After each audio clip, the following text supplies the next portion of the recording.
देखते हैं बच्चों। ये PYQs में से 2014-15 का क्वेश्चन है। x raise to the power b by c और इसकी होल पावर 1 बाई bc, और इसी तरह की दो और टर्म लिखी हुई है, x raise to the power c by x raise to the power a और इसकी होल पावर है 1 बाई ca। ओके, और एक तीसरी जो टर्म है x raise to the power a divided by x raise to the power b और ये होल की पावर है 1 अपॉन ab। तो कुल मिला के सिमिलर टर्म्स हैं, इनके प्रोडक्ट को हमें कैलकुलेट करना है। हम क्या करेंगे इसके अंदर बच्चों, जो पावर है अगर उसको ऑपरेट कर दें, ध्यान से देखिएगा, अगर पावर है उसको ऑपरेट कर दें, यहाँ पर तो क्या हो जाएगा x raise to the power b upon bc upon x raise to the power c upon bc हो जाएगा या नहीं? ठीक है, बोलिए, समझ में आती है बात? कौन सा फॉर्मूला लगाया मैंने? a raise to the power m raise to the power n is equal to a raise to the power mn। ठीक है, ये मैंने सिंपल एक्सपोनेंशियल फॉर्मूला लगाया। दूसरी टर्म क्या हो जाएगी, x raise to the power c by ca divided by x raise to the power a upon ca, और तीसरी जो टर्म हो जाएगी x raise to the power a upon ab upon x raise to the power b upon ab। ये जो power है ये simply अंदर की पावर से मल्टीप्लाई हो जाती है। ठीक है ना, बात समझ में आती है? अब जाहिर सी बात है ये b वगैरह कट जाएगा, ये यहाँ पर b कट जाएगा, इससे यहाँ c कट जाएगा, यहाँ c कट जाएगा, यहाँ a कट जाएगा, यहाँ a कट जाएगा, यहाँ b कट जाएगा, है ना। तो जो हमारे पास टर्म्स आएंगी वो क्या आएंगी, x raise to the power 1 upon c upon x raise to the power 1 upon b, x raise to the power 1 upon a, x raise to the power 1 upon c, x raise to the power 1 upon b, x raise to the power 1 upon a। तो आपको ये simply सब कुछ क्या मिलेगा, ये सब कुछ कटता हुआ मिलेगा। ठीक है, जब सब कुछ कट गया तो हमारे पास क्या बचा बच्चों, 1। तो आंसर क्या होगा इसका, सी। समझ में आ रही है सब बच्चों की बात? बच्चों इस तरह के क्वेश्चन को किस तरह से करेंगे, बोलिए। इस तरह का जो क्वेश्चन है इसमें ये टर्म दे रखी है 1 upon 1 plus under root 2, 1 upon under root 2 plus under root 3, 1 upon under root 3 plus under root 4। इस तरह का ऐसा ही क्वेश्चन या और थोड़ा बहुत मिलता जुलता हम शायद करवा चुके हैं। ये भी PYQs में से 2013-14 का क्वेश्चन है। अब इसको कैसे करेंगे, ध्यान से देखिए, ये जो पहली टर्म है इसको आप रेशनलाइज कर दीजिए। बात समझ में आ रही है? रेशनलाइज करने का क्या मतलब है समझ लीजिए। जैसे लिखा हुआ है 1 अपॉन 1 प्लस अंडर रूट 2, इसको आप मल्टीप्लाई कर दीजिए और डिवाइड कर दीजिए किससे, 1 माइनस अंडर रूट 2 से, और 1 माइनस अंडर रूट। बताइए क्या हम कर सकते हैं ऐसा? Yes sir. ठीक है ना। आप ध्यान से देखिए, या मैं क्या करूं बच्चों, इसको आप रिवर्स ऑर्डर में लिख लें। रिवर्स ऑर्डर में मतलब कि आप ऐसे ही चलिए, ऐसे ही करिए। तो ऊपर तो हो जाएगा 1 minus under root 2। Let me write, ऊपर क्या हो जाएगा 1 माइनस अंडर रूट 2 और नीचे क्या हो जाएगा 1 माइनस 2। क्या ये बात समझ में आ गई सब बच्चों की? Yes sir. किसने, हर्ष आपके समझ में आ गई बेटा ये? हर्ष क्यों, ये इससे मल्टीप्लाई हो जाएगा, ये इससे मल्टीप्लाई हो जाएगा। ये क्या चीज है, ये a प्लस बी है, और ये क्या चीज है, ओके सर, ये a माइनस बी है। कौन सा फार्मूला लग जाएगा, a plus b, a minus b is equal to a square minus b square. तो 1 स्क्वायर माइनस अंडर रूट 2 का स्क्वायर, तो 1 माइनस 2 हो गया। ठीक है बेटा? ओके, ठीक है, इतना से बात समझ में आ रही है? अब ये पहली टर्म क्या हो जाएगी, पहली टर्म हो जाएगी बच्चों 1 minus under root 2 upon 1 minus 2। दूसरी टर्म क्या हो जाएगी, दूसरी टर्म क्या हो जाएगी, दूसरी टर्म हो जाएगी under root 2 minus under root 3 upon 2 minus 3 हो जाएगी। बताइए जल्दी से। Yes, sir. तीसरी टर्म क्या हो जाएगी 1/√3, सॉरी तीसरी टर्म क्या हो जाएगी, ऊपर आएगा √3 माइनस √2 माइनस √4, सॉरी, और यहाँ क्या हो जाएगा 3 - 4, लाइक वाइज चलता रहेगा। बात समझ में आई? मैं आखिर की दो टर्म्स और लिखूंगा जिससे कि बात जो है बिल्कुल क्लियर हो जाएगी कि आखिर की दो टर्म कैसे आएंगी और हम क्या करेंगे, काटेंगे कैसे, क्या करेंगे। ठीक है, देखिए आखिर में एक यहाँ पर √8 प्लस √9 से पहले क्या होगा 1/√7 प्लस √8, ये होगा ना, बोलिए। तो अगर इसको रेशनलाइज करेंगे बच्चों तो क्या हो जाएगा √7 माइनस √8 अपॉन 7 - 8, ठीक है, यही तो होगा। Yes, sir. ठीक है, और जो बिल्कुल आखिरी, आपको इतना सारा लिखना नहीं है, ये बात याद रखिए, एंट्रेंस के अंदर इतना लिखना नहीं है, एंट्रेंस के अंदर तो बात आपको डायरेक्ट करना है। और ये आखिरी टर्म क्या हो जाएगी बच्चों √8 माइनस √9 अपॉन 8 - 9। तो ये बताइए नीचे की जितनी भी चीजें हैं ये सब की सब माइनस आ रही हैं या नहीं आ रही, -1 आ रही हैं या नहीं? ठीक है, बात समझ में आई, -1 आ रही है। तो इसको मैं ऐसे लिख दूं, ध्यान से देखिए, इसको मैं √2 - 1 लिख दूं इसको। यस सर, लिख सकते हैं। और इसको कैसे लिख दूं √3 माइनस √2, इसको कैसे लिख दूं √4 माइनस √3, है ना, ऐसे ही चलता रहेगा ये। आखिर की दो टर्म कैसी हो जाएंगी बच्चों √8 माइनस √7, और ये वाली कैसे हो जाएगी प्लस √9 माइनस √8 हो जाएगी। Yes sir. ध्यान से देखिएगा, मेरी बात समझिएगा। देखिए √8 और √8 ये कट जाएगा, तो कट जाएगा, बताइए। इसी तरह से शुरू में देखिए √2 और √2, √3 √3, इसी तरह से ये √4 भी कट रहा होगा। यहाँ पर जो डैश डैश लगाया है ना हमने, तो यहाँ माइनस √4 आ रहा होगा, और ये √7 भी कट रहा होगा। यहाँ पर जो डैश डैश लगाया है ना हमने, ये √7 यहाँ माइनस का प्लस का यहाँ पर आ रहा होगा, सब कट रहा होगा। बात समझ में आ रही है या नहीं आ रही, बताइए जल्दी से। यस क्या हमारे पास बचा क्या बच्चों, एक तो हमारे पास ये -1 बचा और एक ये प्लस √9 बचा, तो -1 प्लस 3 इज इक्वल टू +2। आप ये बताइए, सबका आंसर यही आ रहा है? Yes, sir. Yes, sir. समझ में आ गया? तो बच्चों ये भी PYQs है। ए बैग कंटेन्स ₹102, 102 रुपए एक बैग के अंदर, इन दी फॉर्म ऑफ ₹50 एंड 10 पैसे कॉइन्स। तो उसके अंदर बेसिकली एक तो रुपी है ना, वो नोट है या कॉइन्स ही है। एक तो बेसिकली ₹1 का कॉइन है, और दूसरा क्या है बच्चों 50 पैसे का, और तीसरा क्या बच्चों 10 पैसे। ये कॉइन्स है, बात समझ में आई।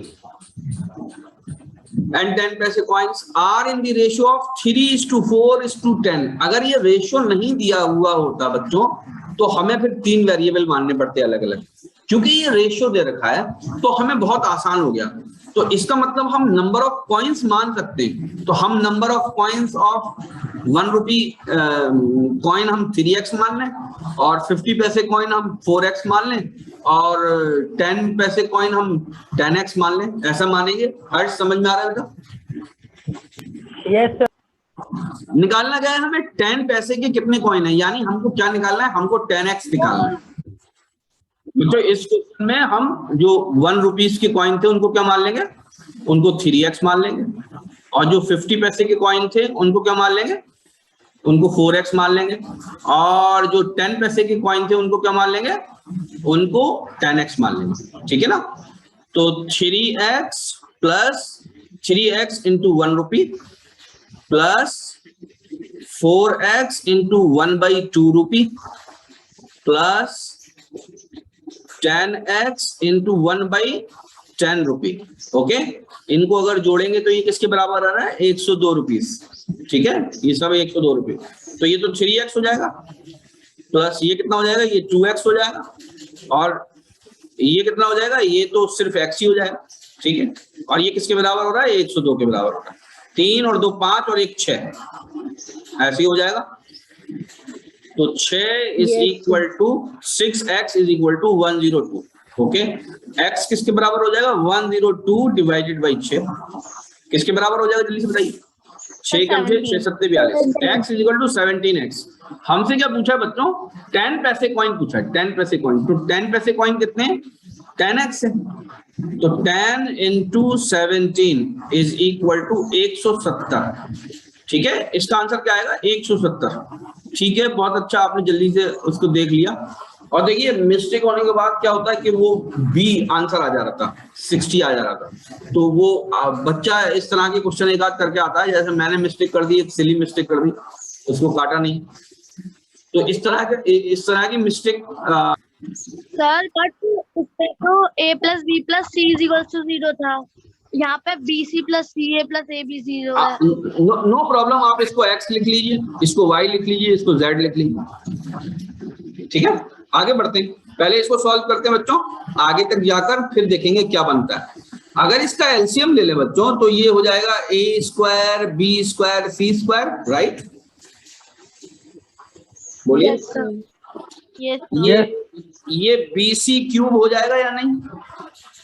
प्लस ये सी ए क्यूब हो जाएगा या नहीं? प्लस ये ए बी क्यूब हो जाएगा या नहीं? जल्दी से बताइए। Yes sir, yes sir. Okay, हो जाएगा, पहले ही स्टेप में हो जाएगा जब हम एलसीएम ले लेंगे। किसी के नहीं समझ में आ रहा हो तो पूछ भी सकते हैं। एक्चुअली में बी सी किससे मल्टीप्लाई होगा? बी स्क्वायर और सी स्क्वायर से मल्टीप्लाई होगा, बी स्क्वायर सी स्क्वायर के प्रोडक्ट से मल्टीप्लाई होगा। ओके, तो ये ऐसा, इसकी सूरत हाल ये बन गई। अब हमको ये बात पता है कि क्या नाम है, if x plus y plus z is equal to 0, अगर ऐसा होता है तो बात समझ में आई? तो क्या होता है? X cube plus y cube plus z cube is equal to किसके बराबर हो जाता है? जल्दी से बताइए। 3xy z के बराबर हो जाता है। ये फार्मूला नहीं है, ये सिर्फ जब ही होगा जब ये होगा। क्या मेरी बात समझ में आ रही है? Yes sir. ठीक है, तो अब हम इसको क्या लिख सकते हैं? जल्दी से बताइए। इसको हम लिख सकते हैं या नहीं? 3bc ca ab, जल्दी से बताइए। ये समझ में आ गया या नहीं? ए square b square c square, ठीक है ना? ऊपर क्या बन जाएगा बच्चों? ए square b square c square upon ए square b square c square, cut जाएगा। तो आंसर किसके बराबर आएगा? 3। सब बच्चों का यही आ रहा है? सर ए square b square c square कहाँ से आया? बेटा ये हमने एलसीएम लिया है इसका। ये जो टर्म्स थी नीचे वाली, इनका अगर एलसीएम लेंगे तो देखिए, मैं मिटा के बताता हूँ। नो सर, वो तो समझ में आ गया, लेकिन अभी ये जो येलो से आपने किया है फर्स्ट टाइम, तो ये इसी को हमने कैरी किया है आगे। ये वाली चीज, ये यस सर। सर इसके ऊपर नहीं, यही तो लिखा है, ये एग्जैक्टली यही तो लिखा है मैंने। ओके सर, एग्जैक्टली इसी को लिखा है मैंने। सिर्फ मैंने यहाँ पर ये ए क्यूब, ये जो क्यूब की टर्म थी, इनको डायरेक्ट मैंने ये लिख दिया। कौन सी चीज यूज करके? ये वाली चीज यूज करके। ओके सर, ठीक है ना? आप क्या कर सकते थे? आप पूरा फार्मूला भी लिखेंगे। जो पूरा फार्मूला ये व्हाट्सएप पे है ना, ये वाला जो फार्मूला, ये वाला a x cube plus y cube plus z cube minus 3xyz, इसको भी लिख सकते हैं हम। बात समझ में आई? इसको भी लिख सकते हैं। बात समझ में? इसको पूरे को लिख सकते हैं। तो बाद में फिर आपको इसको अल्टीमेटली 0 करना पड़ेगा और बहुत खिचड़ी पकेगी। तो अगर हमें पहले से, एक्चुअली में ये हिंट क्वेश्चन में दिया हुआ होता है, कभी कभी, हमेशा नहीं होता है, कभी कभी दिया, अक्सर दिया हुआ होता है। जैसे ये दे रखा है, ये कंडीशन दे रखी है, तो आपको इसी को देख के समझ जाना चाहिए कि हमें फॉर्मूला कौन सा यूज करना है इसके अंदर। एकदम नहीं आ पाती है, मैं मानता हूं इस बात को, लेकिन बहुत सारा आप क्वेश्चंस करेंगे ना, तो थोड़ा थोड़ा आपको याद रहने लगेगा कहाँ हमें कौन सी चीज यूज करनी है। ठीक है ना? तो जो क्वेश्चन क्या है, क्वेश्चन क्या है, ध्यान से देखिए। कह रहे हैं a girl of height 90 centimetre, 90 centimetre की बच्ची है, छोटी बच्ची है। 90 सेंटीमीटर का मतलब क्या हो गया, 1 मीटर से भी छोटी है, ठीक है। Is walking away from the base of a lamp post at a speed of 1.2 metre per second. उसकी जो रफ्तार है वो कितनी है बच्चों, 1.2 metre per second. If the lamp is 3.6 metre above the ground, lamp कितना ऊपर है, 3.6 metre above the ground. Find the length of her shadow after 4 second, उसकी शैडो की लेंथ निकालनी है 4 सेकेंड। बहुत ही आसान सवाल है, ध्यान से देखिए। सबसे पहले तो हम क्या बना लेते हैं, लैंप पोस्ट बना लेते हैं। तो suppose this is the lamp, जो कि बेसिकली लटका हुआ है ऐसे करके, ठीक है। बात समझ में आ रही है?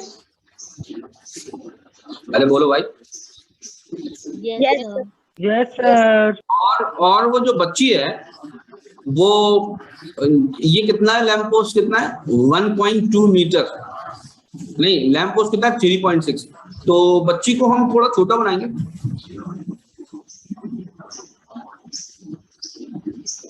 अरे इससे तो इसके पैर काफी छोटे हो जाएंगे।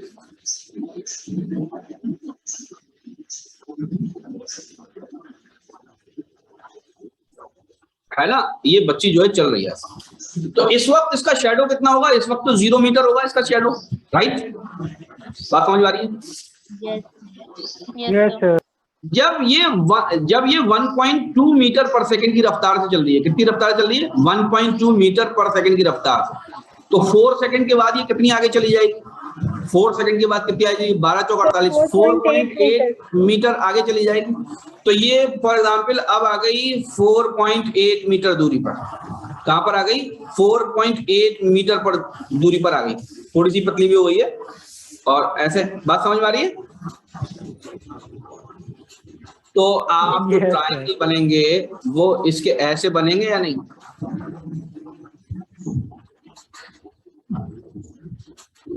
जल्दी से बता दो जरा मुझे। Yes sir.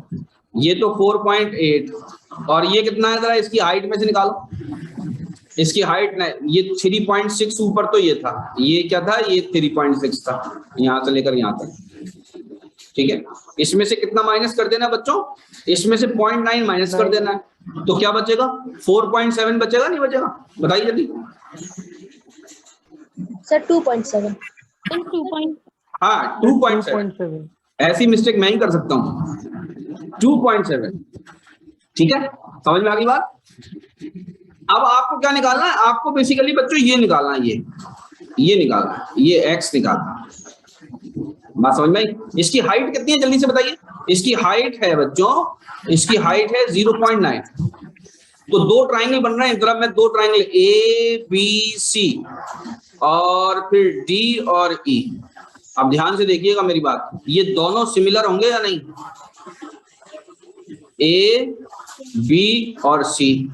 और दूसरा ट्राइंगल कौन सा है बच्चों, सी डी और ई, ठीक है। ये है 0.9 और ये है 2.7 और ये है 4.8 और ये है x। तो x upon 0.9 is equal to 4.8 upon 2.7। बस इसे कैलकुलेट करना है, आंसर आ जाएगा। क्या यही तो निकालना है, find the length of her shadow, यही तो निकालना है। बताइए आंसर आ जाएगा नहीं आ जाएगा? यस सर आ जाएगा। ठीक है, जल्दी से निकालिए, कैलकुलेट करिए जल्दी से, शाबाश। x की वैल्यू कितना आ रहा है, 1.9 1.9 मीटर। बच्चे बाकी बच्चे चेक करें, 1.9 मीटर आ गया सबका, यही आ रहा है। Yes sir. किसने, सुमेरा बेटा समझ में आ गया ये सवाल? ठीक है, अच्छा सवाल है। तो बच्चों हमें जो कैलकुलेट करना है वो क्या करना है, 1/√2 cosec minus 675 675 degrees, under root 2 sec 765 675 degrees minus cot 1215 1215 degrees. अब एक्चुअली में कैलकुलेट कैसे करेंगे, 360 से भी ज्यादा है एक्चुअली। हम जो रेशियोज जानते हैं वो कौन से एंगल तक के जानते हैं, 0 से लेके 90 तक के जानते हैं, तो हमें इनको कन्वर्ट करना पड़ेगा। ध्यान से देखिए, सबसे पहले let us focus on this cosec minus 675 degree. अब इस कोसेक माइनस 675 डिग्री को कैसे कैलकुलेट करेंगे, ध्यान से देखिएगा, बल्कि मैं यहां पर बिल्कुल बड़ा करके समझाता हूं, ठीक है। जब भी हम एंगल को मेजर करते हैं तो याद रखिएगा हम उसको एंटी क्लॉकवाइज मेजर करते हैं। क्या बात समझ में आती है?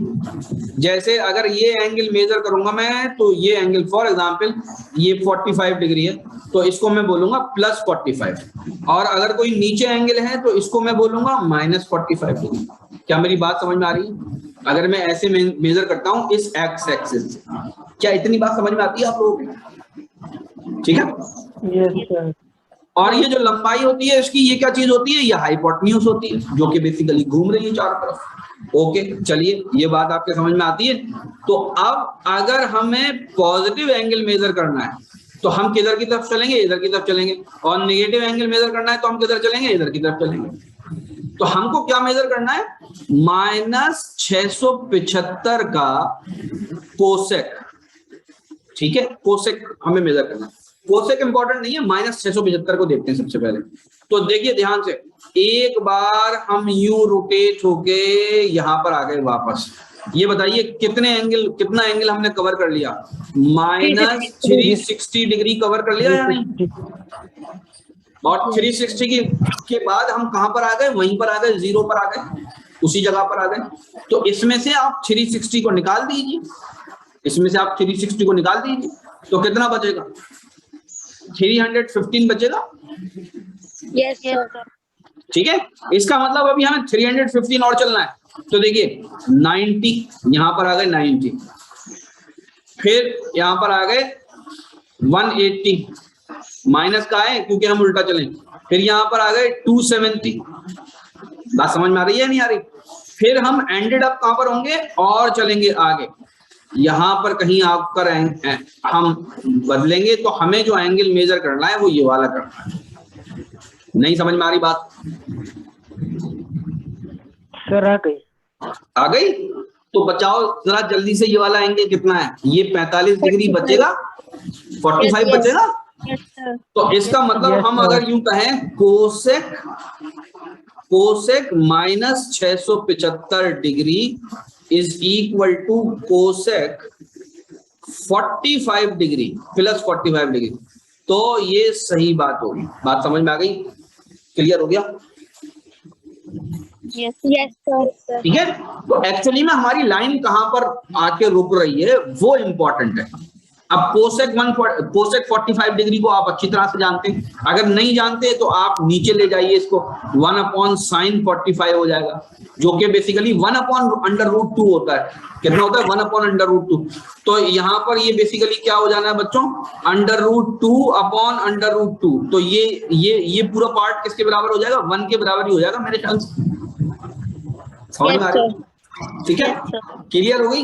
अब ध्यान से देखिए, अब मैं सब मिटा रहा हूं दोबारा, हम सेक के बारे में सोचेंगे। अब देखिए हमें सेक 765 क्या सोचना है, 765, और ये कैसा एंगल है बच्चों, पॉजिटिव एंगल है। कैसा एंगल है, पॉजिटिव एंगल है।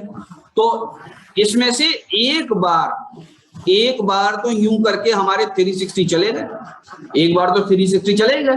बात समझ में आ रही है नहीं आ रही, बताइए? और दूसरी बार भी चले गए 360, तो कितने हमारे चले गए, 720 चले गए। बात समझ में आ रही है? बोलिए। फिर जब हम दोबारा घूमेंगे तो 45 और बचे, तो ये भी बेसिकली 45 डिग्री के बराबर ही है। ये अगर हम इसको लिखना चाहें तो इसको न्यू लिखेंगे, √2 सेक 45 डिग्री। क्या सबके समझ में आ रही है बात? Yes sir. ठीक है, ओके। तो इसको भी कैलकुलेट कर लेंगे आप, कितना वैल्यू आएगी दैट इज नॉट इम्पोर्टेंट, वो तो हम बाद में करके देख लेंगे। ठीक है ना, वो आप लोग सब करके देखेंगे, मैं आपको होमवर्क दे रहा हूँ। ओके, अब इसको देखते हैं कॉट 1215। कॉट कितना है? 1215। तो हम क्या करेंगे, 1215 में बच्चों क्या होगा कि आप एक बार घूम गए 360, आप बेसिकली 3 बार घूम जाएंगे ना 360 को, तो कितना हो जाएगा? 300, 3 6 18, 3 9 और 1 10, 1080 तो आप ऐसे ही घूम गए, 3 चक्कर में घूम गए। बात समझ में आ रही है कि नहीं आ रही? बोलिए। अब कितना बचा? अब 1215 में से 1080 निकाल दीजिए, कितना हो जाएगा? जल्दी से बताइए, अरे बताओ जल्दी से। 135। 135। 135। अब ध्यान से देखिए, अब 135 का मतलब 90 ये और 45 ये। बात समझ में? ये 45 और ये 90, जब ही तो 135 बनेगा। बोलिए। यस सबको मिटा दे रहा हूं, सिर्फ 135 बनाऊंगा, ध्यान से देखिएगा। अब ये कितना आएगा, इसका कंसेप्ट समझ लिएगा बच्चों। ये आएगा यहाँ पर, ये लाइन जो आएगी बच्चों यहाँ पर आएगी 135। ओके, ये पॉजिटिव डिग्री। इसका हमें कॉट कैलकुलेट करना है, कॉट। तो मुझे ये बताइए ट्राइंगल कहां पर बनेगा? ट्राइंगल कहां पर बन रहा है? ध्यान से देखिएगा, जो बता रहा हूं समझाना चाह रहा हूं। ट्राइंगल ये बनेगा, ये दिख गया? समझ में आ गया ट्राइंगल कहां पर बनेगा? Yes sir. यस। अब और जरा गौर करिएगा, ये एंगल कितना है? ये 45 है या नहीं? Yes sir.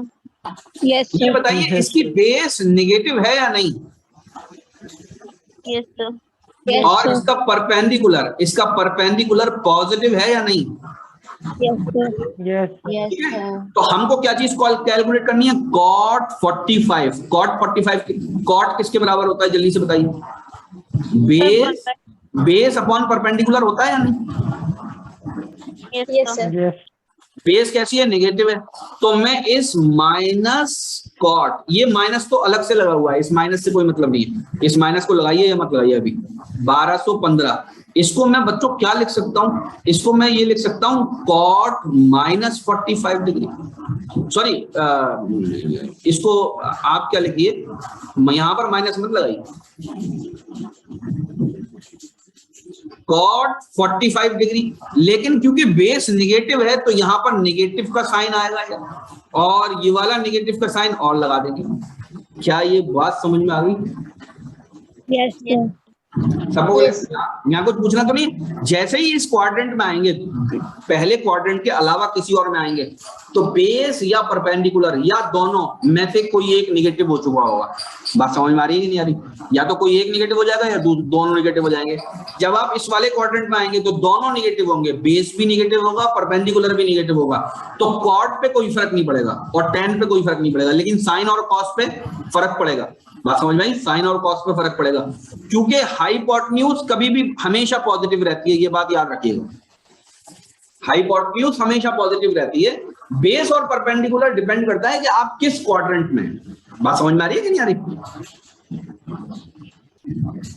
बोलिए। Okay sir. बेस कहां पर होती है? ये बेस होती है, ये एक्स एक्सिस पे बेस होती है, ये भी बेसिकली बेस होती है। और परपेंडिकुलर कहां पर होता है? ये वाई एक्सिस पे परपेंडिकुलर होता है। ठीक है, बात समझ में आ रही है? ये क्या होता है? ये परपेंडिकुलर होता है। और जो हाइपोटेन्यूज होता है वो हमेशा पॉजिटिव रहती है, कोई सा भी क्वाड्रेंट हो। तो अब आप इस तरीके का कोई भी क्वेश्चन कर सकते हैं, बताइए। Yes sir. Yes sir. अब आप इसको निकाल लेंगे, कैलकुलेट कर लेंगे, बताइए। Yes sir.